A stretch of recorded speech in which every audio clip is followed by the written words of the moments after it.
Right, I was chatting on stream the other week and a really interesting question came up. For those of you who don't know, I stream every Wednesday and Saturday. It's called Guitar Nerds, and we just talk about guitars and be nerds about guitars and equipment and music and stuff. Feel free to come along, check it out. Anyway, while I was on the stream, somebody asked this question. What is the first pedal that a beginner or a new guitarist should buy? You know, somebody who's just setting out on the guitar journey. They've got an amp, they've got a guitar, they've got a lead, but they've got no effects, and they want to start learning how to use effects. What pedal should they get? Now, we have to assume that their amp doesn't have any built-in effects or anything like that. And well, it got me thinking. It's a pretty good question, because I mean, most amps these days do have, you know, some kind of effects on them, or at very least a gain channel. But look, I get it. Pedals, effects, processors, and all that stuff. It's great fun. And I don't care who you are, right? As a guitar player, you've got an idea in your head of what you want to sound like while you're playing the guitar. I mean, you might want to sound like Eddie Van Halen, or, you know, sound like a blues guy, or, you know, sound like a thrash metal guy, or anything. But you have to start somewhere. So what is the first pedal that any guitar player should get? Before I get into it today, and before I tell you what pedal I think that, you know, a guitar player should get first off ever. Hi, it's Andy from the future. Before I jump right into the video today, I've got a huge favour to ask. If you enjoyed the video, you found it informative, helpful, entertaining, anything like that, could you be so kind as to drop a like on the video? Leave a comment and say hi. YouTube is really competitive right now, and all the little free things such as likes, comments, anything like that, it really helps the channel out. Thank you so much. Back to the video. Okay, right, so first off, we've got to forget about all the modelling amps, you know, with all the effects built in. Modelling amps can be expensive when you're first starting out playing guitar. I mean, you've just bought a guitar, you've just bought an amp, you don't know if you're going to stick with it, so you don't want to spend a fortune on gear. But, you know, as you go on, you find, oh, this isn't quite the sound that I thought I'd be getting from an electric guitar. And, you know, we can forget about processors and, you know, multi-effects and all that stuff, because, again, it can be expensive. And if you're just starting out and you don't know if you're going to stick with it, you don't want to drop a couple of $100s on something that you might have to end up selling for half the price. And besides, modelers and processors can be a bit confusing if you don't know what you're doing. So the next best thing is pedals, and I think most guitar players have gone through a pedal collecting phase, and I mean, I've got no idea how many pedals I've owned over the years. And with pedals, I mean, they're great fun to collect, they don't have to be too expensive, and you can gradually, you know, start building your sound up and adding bits and taking bits away.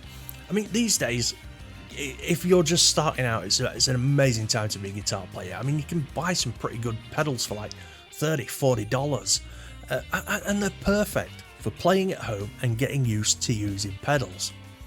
So what is the first pedal that I think a guitar player should start with? For me, I would say for a guitar player, an absolute beginner who just wants to improve their sound straight away and get something noticeable, a reverb pedal. Seriously, straight away, reverb pedal. Your guitar sounds better.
See? Sounds better straight away. Even if you're just picking out single notes or playing basic chords, a little bit of reverb makes all the difference. And you know what? Sounding that little bit better, a sound that sounds like something on a record and not you just plunking away, it gives you a lot of confidence. And if that's what it takes to keep you practicing, then surely that's a good thing, right? Right, so I didn't just pick reverb because it's one of those pedals that immediately, straight away as you use it, it makes things sound nicer. I mean, it does, but it's one of the pedals that you can use across multiple genres. I mean, it doesn't matter what style of guitar you're learning to play, reverb can be useful. Blues, country, folk, pop, rock, you can use reverb on all of them. I mean, you'll always get use out of a reverb pedal.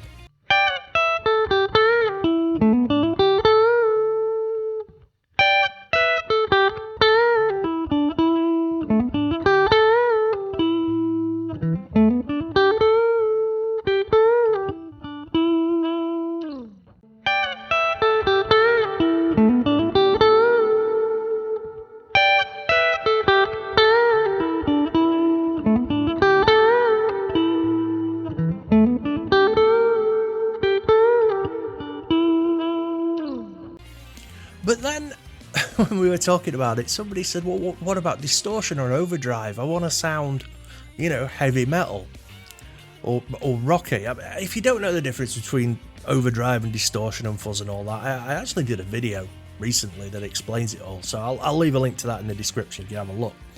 But why not overdrive or distortion? Well, if you're just starting out playing guitar, I mean, you're not going to be straight away chugging out power chords or shredding. You're learning the basics, and for me, when you're learning guitar, you need to walk before you can run.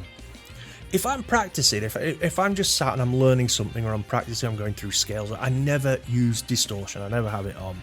I mean, for me, I just feel like it hides your mistakes too well, and you can't hear each note full and clearly, and you can't tell if you've hit it just right. I mean, I'm sure if you want to play metal, rock, blues or whatever, then get a distortion or an overdrive as your second pedal. Once you get a little bit better. But I'd always recommend playing as clean as possible when you're first starting out.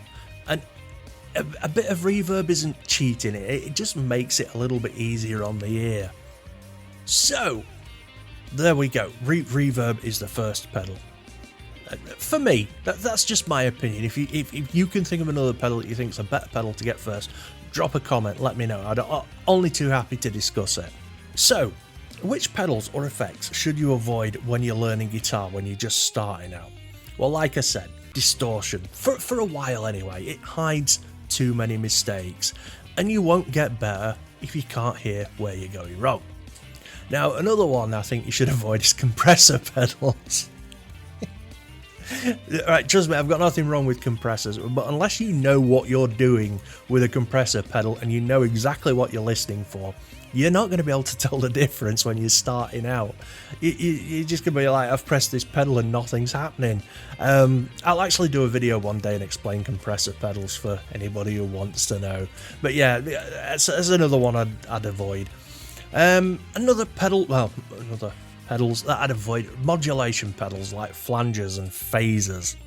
Now, I love flangers and phasers. I love a good flanger or phaser.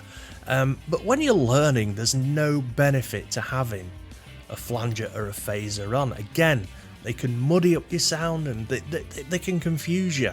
And they will also hide your mistake. I mean, it might sound great when it's... But it's not great for learning with.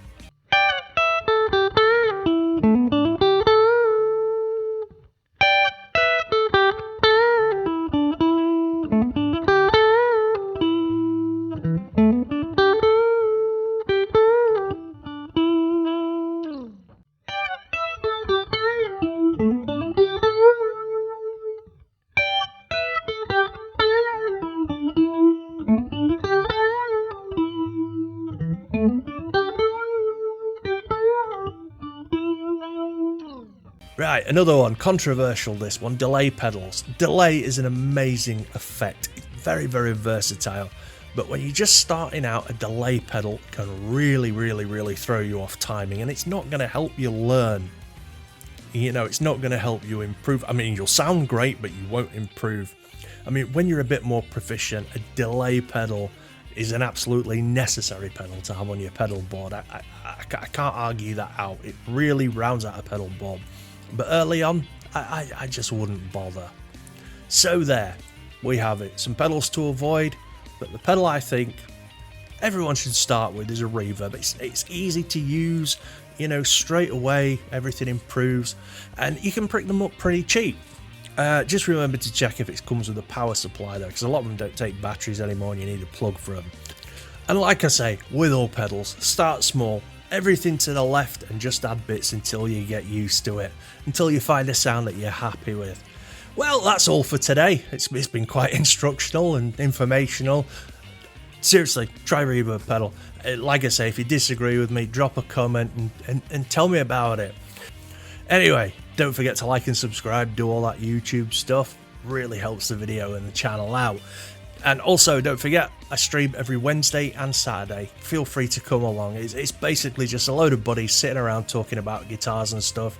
You can join in the chat and everything, and it's awesome. I've also got some memberships, channel memberships. You can now become a channel member. There's a Patreon as well, so, you know, do that. You get some stuff. Thanks again. Take it easy. Peace out.